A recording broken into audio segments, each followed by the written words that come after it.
கர்த்தருடைய நாமத்திற்கு ஸ்தோத்திரம். ஒவ்வொரு நாளும் கேட்பதன் மூலம் ஒரு வருடத்தில் பைபிள் வாசிப்பை முடிக்க இந்த சேனல் உதவுகிறது. Please subscribe and support us. இன்றைய வேத பகுதி நெகேமியா அதிகாரம் 12.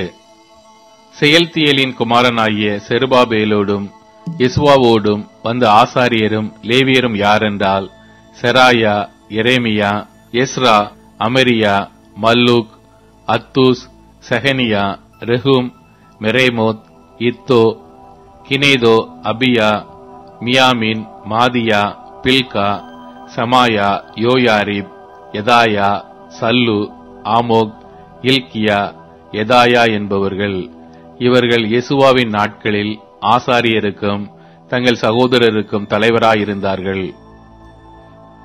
லேவியர் யாரென்றால், யெசுவா, பின்னூயி, கத்மியேல், செரேபியா, யூதா, மத்தனியா என்பவர்கள். இவனும் இவன் சகோதரரும் துதி செய்தலை விசாரித்தார்கள். பக்புக்கியா, உன்னி என்கிற அவர்கள் சகோதரர் அவர்களுக்கு எதிரே காவல் காத்திருந்தார்கள். யெசுவா யோயக்கீமை பெற்றான். யோயக்கீம் எலியாசிபை பெற்றான். எலியாசிப் யோயதாவை பெற்றான். யோயதா யோனத்தானை பெற்றான். யோனத்தான் எதுவாவை பெற்றான்.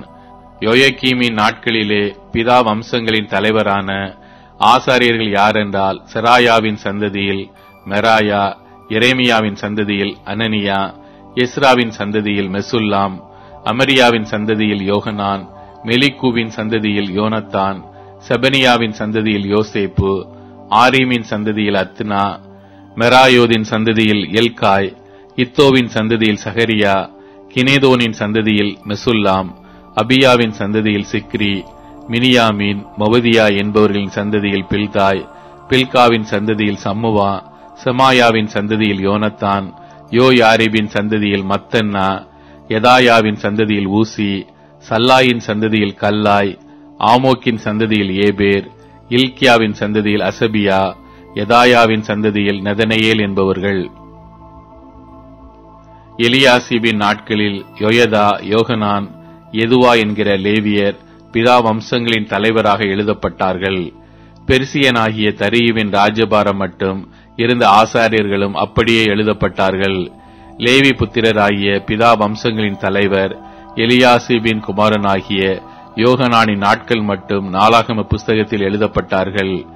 லேவியரின் தலைவராகிய அசபியாவும் செரேபியாவும் கத்மியேலின் குமாரன் யெசுவாவும் அவர்களுக்கு எதிரே நிற்கிற அவர்கள் சகோதரரும் தேவனுடைய மனுஷனாகிய தாவீதினுடைய கற்பனையின்படியே துதிக்கவும் தோத்தரிக்கவும் ஒருவருக்கொருவர் எதிர்முகமாக முறையாயிருந்தார்கள். மத்தனியா, பக்புக்கியா, ஒபதியா, மெசுல்லாம், தல்மோன், அக்கூப் என்பவர்கள் வாசல்களில் இருக்கிற பொக்கீஷ அறைகளை காவல் காக்கிறவர்களாயிருந்தார்கள். யோத் சதாக்கின் குமாரனாகிய யெசுவாவின் குமாரன் யோயக்கீமின் நாட்களிலும் அதிபதியாகிய நெகேமியாவும் வேத பாரகனாகிய எஸ்ரா என்னும் ஆசாரியனும் இருக்கிற நாட்களிலும் அவர்கள் இருந்தார்கள். எருசலேமின் அலங்கத்தை பிரதிஷ்டை பண்ணுகையில் துதியினாலும் பாடலினாலும் கைத்தாளம், தம்புரு, சுர மண்டலம் முதலான கீத வாத்தியங்களினாலும் பிரதிஷ்டையை மகிழ்ச்சியோட கொண்டாட எல்லா இடங்களிலும் இருக்கிற லேவியரை எருசலேமுக்கு வரும்படி தேடினார்கள். அப்படியே பாடகரின் புத்திரர் எருசலேமின் சுற்றுப்புறங்களான சம பூமியிலும் நெத்தோ பாத்தியரின் கிராமங்களிலும் பெத்தில் காலிலும் கேபா, அஸ்மாவேத் ஊர்களின் நாட்டுப்புறங்களிலும் இருந்து வந்து கூடினார்கள். பாடகர் எருசலேமை சுற்றிலும் தங்களுக்கு கிராமங்களை கட்டி இருந்தார்கள். ஆசாரியரும் லேவியரும் தங்களை சுத்தம் பண்ணிக்கொண்டு ஜனத்தையும் பட்டண வாசல்களையும் அலங்கத்தையும் சுத்தம் பண்ணினார்கள். அப்பொழுது நான் யூதாவின் பிரபுக்களை அலங்கத்தின் மேல் ஏறப்பண்ணி துதி செய்து நடந்து போகும்படி 2 பெரிய கூட்டத்தாரை நிறுத்தினேன். அவர்களில் ஒரு கூட்டத்தார் அலங்கத்தின் மேல் வலது புறமாக குப்பை மேட்டு வாசலுக்கு போனார்கள். அவர்கள் பிறகாலே ஒசாயாவும் யூதாவின் பிரபுக்களில் பாதி பேரும் அசரியா, எஸ்ரா, மெசுல்லாம், யூதா, பென்யமீன், செமாயா, எரேமியா என்பவர்களும் பூரிகைகளை பிடிக்கிற ஆசாரியரின் புத்திரரில் ஆசாபின் குமாரன் சக்கூரின் மகனாகிய மிகாயாவுக்கு குமாரனான மத்தனியாவின் மகன் செமாயாவுக்கு பிறந்த யோனத்தானின் குமாரன் சகரியாவும் தேவனுடைய மனுஷனாகிய தாவீதின் கீத வாத்தியங்களை வாசிக்கிற அவன் சகோதரரான செமாயா, அசரையேல், மிலாலாய், கிலாலாய், மகாய், நெதனெயேல், யூதா, அனானி என்பவர்களும் போனார்கள். வேத பாரகனாகிய எஸ்ரா இவர்களுக்கு முன்பாக நடந்தான். அங்கே இருந்து அவர்கள் தங்களுக்கு எதிரான ஊருணி வாசலுக்கு வந்தபோது அலங்கத்தை பார்க்கிலும் உயரமான தாவீது நகரத்தின் படிகளில் ஏறி தாவீது வீட்டின் மேலாக கிழக்கே இருக்கிற தண்ணீர் வாசல் மட்டும் போனார்கள். துதி செய்கிற இரண்டாம் கூட்டத்தார் எதிரே இருக்கிற வழியாய் நடந்து போனார்கள். அவர்கள் பிறகாலே நான் போனேன். ஜனத்தில் பாதி பேர் அலங்கத்தின் மேல் சூளைகளின் கொம்மையை கடந்து அகல் மதில் மட்டும் நெடுகப் போய் எப்பிராயிம் வாசலையும் பழைய வாசலையும் மீன் வாசலையும் அனானேயேலின் கொம்மையையும் மேயா என்கிற கொம்மையையும் கடந்து ஆட்டு வாசல் மட்டும் புறப்பட்டு காவல் வீட்டு வாசலிலே நின்றார்கள். அதற்கு பின்பு துதி செய்கிற இரண்டு கூட்டத்தாரும் தேவனுடைய ஆலயத்திலே வந்து நின்றார்கள். நானும் என்னோட கூட இருக்கிற தலைவரில் பாதி பேரும் பூரிகைகளை பிடிக்கிற எலியாக்கிம், மாசேயா, மினியாமின், மிகாயா, எலியோனாய், சகரியா, அனானியா என்கிற ஆசாரியர்களும், மாசேயா, செமாயா, எலேயாசார், ஊசி, யோகனான், மல்கியா, ஏலாம், ஏசேர் என்பவர்களும் நின்றோம். பாடகரும் அவர்கள் விசாரிப்புக்காரனாகிய யெஷரகியாவும் சத்தமாய் பாடினார்கள். அந்நாளிலே மிகுதியான பலிகளை செலுத்தி தேவன் தங்களுக்கு மகா சந்தோஷத்தை உண்டாக்கினதினால் மகிழ்ச்சியாயிருந்தார்கள். ஸ்திரீகளும் பிள்ளைகளும் கூட களி கூர்ந்தார்கள். எருசலேமின் களிப்பு தூரத்திலே கேட்கப்பட்டது. அன்றைய தினம் பொக்கிஷங்களையும் படைப்புகளையும் முதல் கனிகளையும் தசம பாகங்களையும் வைக்கும் அறைகளின் மேல் ஆசாரியர்களுக்கும் லேவியர்களுக்கும் நியாய பிரமாணத்தின்படியே வர வேண்டிய பட்டணங்களுடைய நிலங்களின் பங்குகளை அவைகளில் சேர்க்கும்படிக்கு சில மனுஷர் விசாரிப்புக்காரராக வைக்கப்பட்டார்கள். ஊழியம் செய்து நிற்கிற ஆசாரியர் மேலும் லேவியர் மேலும் யூதா மனிதர் சந்தோஷமாயிருந்தார்கள். பாடகரும் வாசல் காவலாளரும் தாவீதும் அவன் குமாரனாகிய சாலமோனும் கற்பித்தபடியே தங்கள் தேவனுடைய காவலையும் சுத்திகரிப்பின் காவலையும் காத்தார்கள். தாவீதும் ஆசாப்பும் இருந்த பூர்வ நாட்களில் பாடகரின் தலைவரும் வைக்கப்பட்டு தேவனுக்கு துதியும் தோத்திரங்களும் செலுத்துகிற சங்கீதங்கள் திட்டம் பண்ணப்பட்டிருந்தது. ஆகையால் செருபாபேலின் நாட்களிலும் நெகேமியாவின் நாட்களிலும் இஸ்ரவேலர் எல்லாரும் பாடகருக்கும் வாசல் காவலாளருக்கும் அன்றாடக திட்டமாகிய பங்குகளை கொடுத்தார்கள். அவர்கள் லேவியருக்கென்று பிரதிஷ்டை பண்ணி கொடுத்தார்கள். லேவியர் ஆரோனின் புத்திரருக்கென்று அவர்கள் பங்கை பிரதிஷ்டை பண்ணி கொடுத்தார்கள். நெகேமியா அதிகாரம் 13. அன்றைய தினம் ஜனங்கள் கேட்க மோசேயின் புஸ்தகத்தை வாசித்தார்கள்.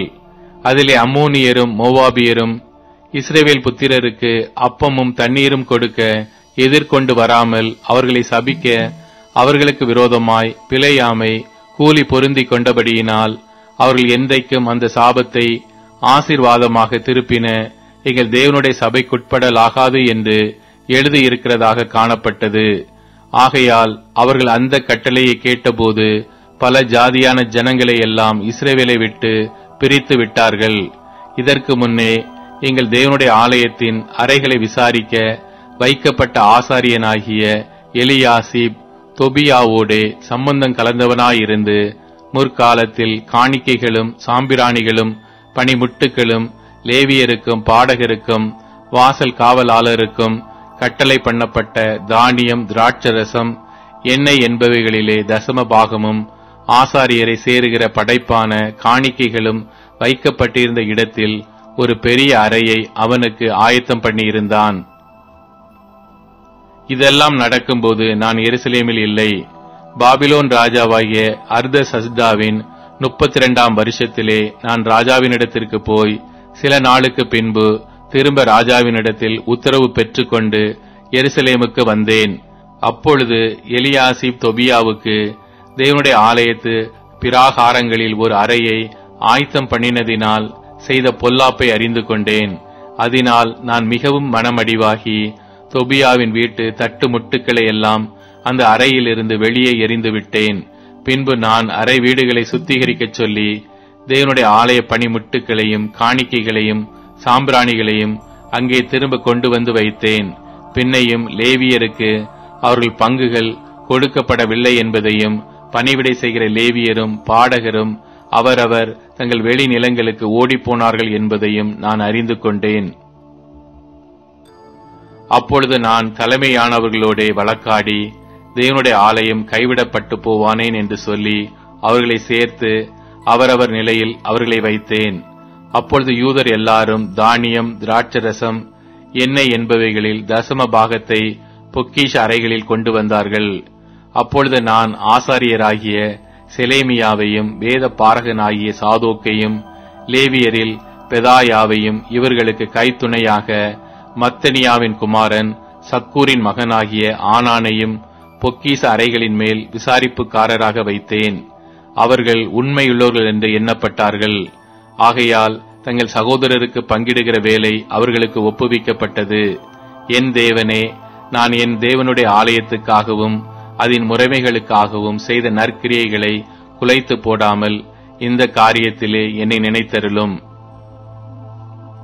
அந்த நாட்களில் நான் யூதாவிலே ஓய்வு நாளில் சிலர் ஆலைகளை மிதிக்கிறதையும், சிலர் ஆலைகளை தானிய பொதிகளை கழுதைகள் மேல் ஏற்றிக்கொண்டு வருகிறதையும், திராட்சரசம், திராட்சப்பழம், அத்திப்பழம் முதலானவைகளின் பற்பல சுமைகளை ஓய்வு நாளிலே எருசலேமுக்கு கொண்டு வருகிறதையும் கண்டு, அவர்கள் தின்பண்டம் விற்கிற நாளை பற்றி அவர்களை திட சாட்சியாய் கடிந்து கொண்டேன். மீனையும் சகலவித சரக்குகளையும் கொண்டு வந்து ஓய்வு நாளிலே யூதா புத்திரருக்கும் எருசலேமில் இருக்கிறவர்களுக்கும் விற்கிற சில தீரியரும் உள்ளே குடியிருந்தார்கள். ஆகையால் நான் யூதாவின் பெரியவர்களை கடிந்து கொண்டு, நீங்கள் ஓய்வு நாளை பரிசுத்த குலைச்சல் ஆக்குகிற இந்த பொல்லாத செய்கை என்ன? உங்கள் பிதாக்கள் இப்படி செய்ததினால் அல்லவா நமது தேவன் நம்மேலும் இந்த நகரத்தின் மேலும் இந்த தீங்கை எல்லாம் வரப்பண்ணினார். நீங்களோ வென்றால் ஓய்வு நாளை பரிசுத்த குலைச்சல் ஆக்குகிறதினால் இஸ்ரவேலின் மேல் இருக்கிற உக்கிரத்தை அதிகரிக்க பண்ணுகிறீர்கள் என்று அவர்களுக்கு சொன்னேன். ஆகையால் ஓய்வு நாளுக்கு முன்னே எருசலேமின் பட்டண வாசலில் மாலை மயங்கும் போது கதவுகளை பூட்டவும், ஓய்வு நாள் முடியும் மட்டும் அவைகளை திறவாதிருக்கவும் வேண்டுமென்று கட்டளையிட்டு, ஓய்வு நாளிலே ஒரு சுமையும் உள்ளே வராதபடிக்கு வாசல் அண்டையிலே என் வேலைக்காரரில் சிலரை நிறுத்தினேன். அதனால் வர்த்தகரும் சகலவித சரக்குகளை விற்கிறவர்களும் இரண்டொரு தரம் எருசலேமுக்கு புறம்பே ராத்தங்கினார்கள். அப்பொழுது நான் அவர்களை திட சாட்சியாய் கடிந்து கொண்டு, நீங்கள் அலங்கத்தண்டையிலே ராத்தங்குகிறது என்ன? நீங்கள் மறுபடியும் இப்படி செய்தால் உங்கள் மேல் கை போடுவேன் என்று அவர்களோட சொன்னேன். அது முதல் அவர்கள் ஓய்வு நாளில் வராதிருந்தார்கள். ஓய்வு நாளை பரிசுத்தமாக்கும்படிக்கு உங்களை சுத்தம் பண்ணிக்கொண்டு வாசல்களை காக்க வாருங்கள் என்று லேவியருக்கும் சொன்னேன். என் தேவனே, இதை குறித்து நீர் என்னை நினைத்தருளி உம்முடைய மிகுந்த கிருபையின்படி எனக்கு இறங்குவீராக. அஸ்தோத், அம்மோன், மோவாப் ஜாதிகளான ஸ்திரீகளை சேர்த்து கொண்ட சில யூதரையும் அந்த நாட்களில் கண்டேன். அவர்கள் பிள்ளைகள் பேசின பேச்சில் பாதி அஸ்தோத் பாஷையாயிருந்தது. இவர்கள் அந்தந்த ஜாதிகளின் பாஷையை தவிர யூத பாஷையை திட்டமாய் பேச அறியாதிருந்தார்கள். அவர்களையும் நான் கடிந்து கொண்டு அவர்கள் மேல் வரும் சாபத்தை கூறி அவர்களில் சிலரை அடித்து மயிரை பீய்த்து, நீங்கள் உங்கள் குமாரத்திகளை அவர்கள் குமாரருக்கு கொடாமலும் அவர்கள் குமாரத்திகளில் ஒருவரையும் உங்கள் குமாரருக்காகிலும் உங்களுக்காகிலும் கொள்ளாமலும் இருக்க வேண்டும் என்று அவர்களை தேவன் மேல் ஆணையிடப் பண்ணி, நான் அவர்களை நோக்கி, இஸ்ரவேலின் ராஜாவாகிய சாலமோன் இதனாலே பாவம் செய்தான் அல்லவா? அவனைப் போன்ற ராஜா அநேகம் ஜாதிகளுக்குள்ளே உண்டாயிருந்ததில்லை. அவன் தன் தேவனாலே சிநேகிக்கப்பட்டவனாயிருந்தான். தேவன் அவனை இஸ்ரவேல் அனைத்தின் மேலும் ராஜாவாக வைத்தார். அப்படிப்பட்டவனையும் மறு ஜாதியான ஸ்திரீகள் பாவம் செய்ய பண்ணினார்களே. நீங்கள் மறு ஜாதியான ஸ்திரீகளை சேர்த்துக் கொள்ளுகிறதினால் நம்முடைய தேவனுக்கு துரோகிகளாகி இந்த பெரிய பொல்லாப்பை எல்லாம் செய்யும்படி உங்களுக்கு இடம் கொடுப்போமா என்றேன். யோயதாவின் புத்திரரிலே பிரதான ஆசாரியனாகிய எலியாசிபினுடைய குமாரன் ஒருவன் ஓரோனியனான சன்பல்லாத்துக்கு மருமகனானான். ஆகையால் அவனை என்னை விட்டு துரத்தினேன். என் தேவனே, அவர்கள் ஆசாரிய ஊழியத்தையும் ஆசாரிய ஊழியத்துக்கும் லேவியருக்கும் இருக்கிற உடன்படிக்கையையும் தீட்டுப்படுத்தினார்கள் என்று அவர்களை நினைத்துக் கொள்ளும். இப்படியே நான் மறு ஜாதியாரை எல்லாம் நீக்கி ஆசாரியரையும் லேவியரையும் சுத்திகரித்து அவரவரை அவர்கள் வேலையின் முறைகளில் நிறுத்தி, குறிக்கப்பட்ட காலங்களிலே செலுத்தப்பட வேண்டிய விறகு காணிக்கையையும் முதற் பலன்களையும் குறித்து திட்டம் பண்ணினேன். என் தேவனே, எனக்கு நன்மை உண்டாக என்னை நினைத்தருளும். யோவான் அதிகாரம் 12. பஸ்கா பண்டிகை வர 6 நாளைக்கு முன்னே இயேசு தாம் மரணத்திலிருந்து எழுப்பின லாசரு இருந்த பெத்தானியாவுக்கு வந்தார். அங்கே அவருக்கு விருந்து பண்ணினார்கள். மார்த்தாள் பணிவிடை செய்தாள். லாசருவும் அவருடனே கூட பந்தி இருந்தவர்களில் ஒருவனாயிருந்தான். அப்பொழுது மரியாள் விலையேற பெற்ற கலங்கமில்லாத நலதம் என்னும் தைலத்தில் ஒரு ராத்தல் கொண்டு வந்து அதை இயேசுவின் பாதங்களில் பூசி தன் தலைமயிரால் அவருடைய பாதங்களை துடைத்தாள். அந்த வீடு முழுவதும் தைலத்தின் பரிமளத்தினால் நிறைந்தது. அப்பொழுது அவருடைய சீஷரில் ஒருவனும் அவரை காட்டிக் கொடுக்க போகிறவனுமாகிய சீமோனுடைய குமாரனான யூதாஸ் காரியோத்து இந்த தைலத்தை 300 பணத்துக்கு விற்று தரித்திரருக்கு கொடாமல் போனதென்ன என்றான். அவன் தரித்திரரை குறித்து கவலைப்பட்டு இப்படி சொல்லாமல், அவன் திருடனானபடியினாலும் பணப்பையை வைத்துக்கொண்டு அதிலே போடப்பட்டதை சுமக்கிறவன் ஆனபடியினாலும் இப்படி சொன்னான். அப்பொழுது இயேசு, இவளை விட்டுவிடு, என்னை அடக்கம் பண்ணும் நாளுக்காக இதை வைத்திருந்தால். தரித்திரர் எப்பொழுதும் உங்களிடத்தில் இருக்கிறார்கள், நான் எப்பொழுதும் உங்களிடத்தில் இரேன் என்றார். அப்பொழுது யூதரில் திரளான ஜனங்கள் அவர் அங்கே இருக்கிறதை அறிந்து இயேசுவின் நிமித்தமாக மாத்திரமல்ல, அவர் மரித்தோரிலிருந்து எழுப்பின லாசருவை காணும்படியாகவும் வந்தார்கள். லாசருவின் நிமித்தமாக யூதர்களில் அநேகர் போய் இயேசுவினிடத்தில் விசுவாசம் வைத்தபடியால் பிரதான ஆசாரியர்கள் லாசருவையும் கொலை செய்ய ஆலோசனை பண்ணினார்கள். மறுநாளிலே இயேசு எருசலேமுக்கு வருகிறார் என்று பண்டிகைக்கு வந்த திரளான ஜனங்கள் கேள்விப்பட்டு குருத்தோலைகளை பிடித்து கொண்டு அவருக்கு எதிர்கொண்டு போகும்படி புறப்பட்டு, ஓசன்னா, கர்த்தருடைய நாமத்தினாலே வருகிற இஸ்ரவேலின் ராஜா ஸ்தோத்தரிக்கப்பட்டவர் என்று ஆர்ப்பரித்தார்கள். அல்லாமலும், சீயோன் குமாரத்தியே, பயப்படாதே, உன் ராஜா கழுதை குட்டியின் மேல் ஏறி வருகிறார் என்று எழுதியிருக்கிற பிரகாரமாக இயேசு ஒரு கழுதை குட்டியை கண்டு அதன் மேல் ஏறி போனார். இவைகளை அவருடைய சீஷர்கள் துவக்கத்திலே அறியவில்லை. இயேசு மகிமை அடைந்த பின்பு இப்படி அவரை குறித்து எழுதியிருக்கிறதையும் தாங்கள் இப்படி அவருக்கு செய்ததையும் நினைவு கூர்ந்தார்கள். அன்றியும் அவருடனே கூட இருந்த ஜனங்கள் அவர் லாசருவை கல்லறையிலிருந்து வெளியே வரவழைத்து அவனை உயிரோடு எழுப்பினார் என்று சாட்சி கொடுத்தார்கள். அப்படிப்பட்ட அற்புதத்தை அவர் செய்தார் என்ற ஜனங்கள் கேள்விப்பட்டதினால் அவர்கள் அவருக்கு எதிர்கொண்டு போனார்கள். அப்பொழுது பரிசேயர் ஒருவரை ஒருவர் நோக்கி, நீங்கள் செய்கிறதெல்லாம் வீணென்று அறிகிறதில்லையா? இதோ உலகமே அவனுக்கு பின் சென்று போயிற்றே என்றார்கள். பண்டிகையில் ஆராதனை செய்த வந்தவர்களில் சில கிரேக்கர் இருந்தார்கள். அவர்கள் கலிலேயா நாட்டு பெத்சாயிதா ஊரானாகிய பிலிப்புனிடத்தில் வந்து, ஐயா, இயேசுவை காண விரும்புகிறோம் என்று அவனை கேட்டுக்கொண்டார்கள். பிலிப்பு வந்து அதை அந்திரேயாவுக்கு அறிவித்தான். பின்பு அந்திரேயாவும் பிலிப்புவும் அதை இயேசுவுக்கு அறிவித்தார்கள். அப்பொழுது இயேசு அவர்களை நோக்கி, மனுஷகுமாரன் மகிமைப்படும்படியான வேளை வந்தது. மெய்யாகவே மெய்யாகவே நான் உங்களுக்கு சொல்லுகிறேன், கோதுமை மணியானது நிலத்தில் விழுந்து சாகாவிட்டால் தனித்திருக்கும், செத்ததே ஆகில் மிகுந்த பலனை கொடுக்கும். தன் ஜீவனை சிநேகிக்கிறவன் அதை இழந்து போவான். இந்த உலகத்தில் தன் ஜீவனை வெறுக்கிறவனோ அதை நித்திய ஜீவ காலமாய் காத்து கொள்ளுவான். ஒருவன் எனக்கு ஊழியம் செய்கிறவன் ஆனால் என்னை பின்பற்ற கடவன். நான் எங்கே இருக்கிறேனோ அங்கே என் ஊழியக்காரனும் இருப்பான். ஒருவன் எனக்கு ஊழியம் செய்தால் அவனை பிதாவானவர் கனம் பண்ணுவார். இப்பொழுது என் ஆத்துமா கலங்குகிறது. நான் என்ன சொல்லுவேன்? பிதாவே, இந்த வேளையினின்று என்னை இரட்சியும் என்று சொல்வேனோ? ஆகிலும் இதற்காகவே இந்த வேளைக்குள் வந்தேன். பிதாவே, உமது நாமத்தை மகிமைப்படுத்தும் என்றார். அப்பொழுது மகிமைப்படுத்தினேன், இன்னமும் மகிமைப்படுத்துவேன் என்கிற சத்தம் வானத்திலிருந்து உண்டாயிற்று. அங்கே நின்று கொண்டிருந்து அதை கேட்ட ஜனங்கள் இடிமுழக்கம் உண்டாயிற்று என்றார்கள். வேறு சிலர் தேவதூதன் அவருடனே பேசினான் என்றார்கள். இயேசு அவர்களை நோக்கி, இந்த சத்தம் என் நிமித்தம் உண்டாகாமல் உங்கள் நிமித்தமே உண்டாயிற்று. இப்பொழுதே இந்த உலகத்துக்கு நியாய தீர்ப்பு உண்டாகிறது. இப்பொழுதே இந்த உலகத்தின் அதிபதி புறம்பாக தள்ளப்படுவான். நான் பூமியிலிருந்து உயர்த்தப்பட்டு இருக்கும் போது எல்லாரையும் என்னிடத்தில் இழுத்துக் கொள்வேன் என்றார். தாம் என்ன விதமான மரணமாய் மரிக்கப் போகிறார் என்பதை குறிக்கும்படி இப்படி சொன்னார். ஜனங்கள் அவரை நோக்கி, கிறிஸ்து என்றென்றைக்கும் இருக்கிறார் என்று வேதத்தில் சொல்லியதை நாங்கள் கேட்டிருக்கிறோம். அப்படி இருக்க மனுஷகுமாரன் உயர்த்தப்பட வேண்டியதென்று எப்படி சொல்லுகிறீர்? இந்த மனுஷகுமாரன் யார் என்றார்கள். அதற்கு இயேசு, இன்னும் கொஞ்ச காலம் ஒளி உங்களிடத்தில் இருக்கும். இருளில் நீங்கள் அகப்படாதபடிக்கு ஒளி உங்களோடு இருக்கையில் நடவுங்கள்.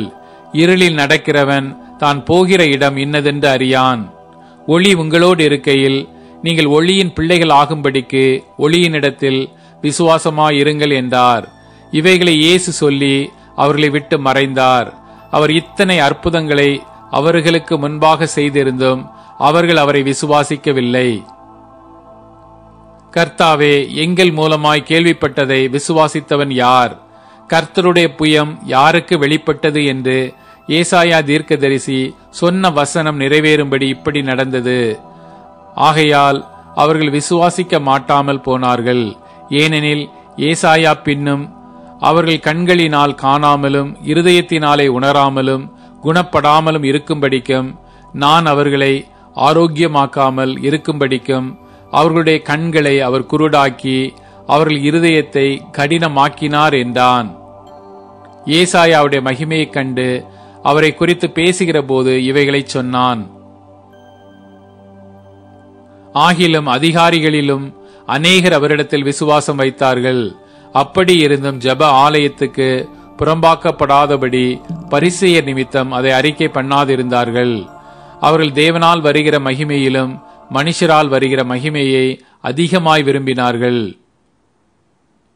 அப்பொழுது இயேசு சத்தமிட்டு, என்னிடத்தில் விசுவாசமாயிருக்கிறவன் என்னிடத்தில் அல்ல, என்னை அனுப்பினவரிடத்தில் விசுவாசமாயிருக்கிறான். என்னை காண்கிறவன் என்னை அனுப்பினவரை காண்கிறான். என்னிடத்தில் விசுவாசமாயிருக்கிறவன் எவனும் இருளில் இராதபடிக்கு நான் உலகத்தில் ஒளியாக வந்தேன். ஒருவன் என் வார்த்தைகளை கேட்டும் விசுவாசியாமற் போனால் அவனை நான் நியாயம் தீர்ப்பதில்லை.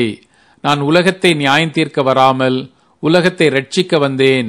என்னை தள்ளி என் வார்த்தைகளை ஏற்றுக்கொள்ளாதவனை நியாயம் தீர்க்கிறதொன்றிருக்கிறது. நான் சொன்ன வசனமே அவனை கடைசி நாளில் நியாயம் தீர்க்கும். நான் சுயமாய் பேசவில்லை. நான் பேச வேண்டியது இன்னதென்றும் உபதேசிக்க வேண்டியது இன்னதென்றும் என்னை அனுப்பின பிதாவே எனக்கு கட்டளையிட்டார். அவருடைய கட்டளை நித்திய ஜீவனாய் இருக்கிறதென்று அறிவேன். ஆகையால் நான் பேசுகிறவைகளை பிதா எனக்கு சொன்னபடியே பேசுகிறேன் என்றார். சங்கீதம் அதிகாரம் 24. பூமியும் அதன் நிறைவும் உலகமும் அதிலுள்ள குடிகளும் கர்த்தருடையது. அவரே அதை கடல்களுக்கு மேலாக அஸ்திபாரப்படுத்தி அதை நதிகளுக்கு மேலாக ஸ்தாபித்தார். யார் கர்த்தருடைய பர்வதத்திலே ஏறுவான்? யார் அவருடைய பரிசுத்த ஸ்தலத்தில் நிலைத்திருப்பான்?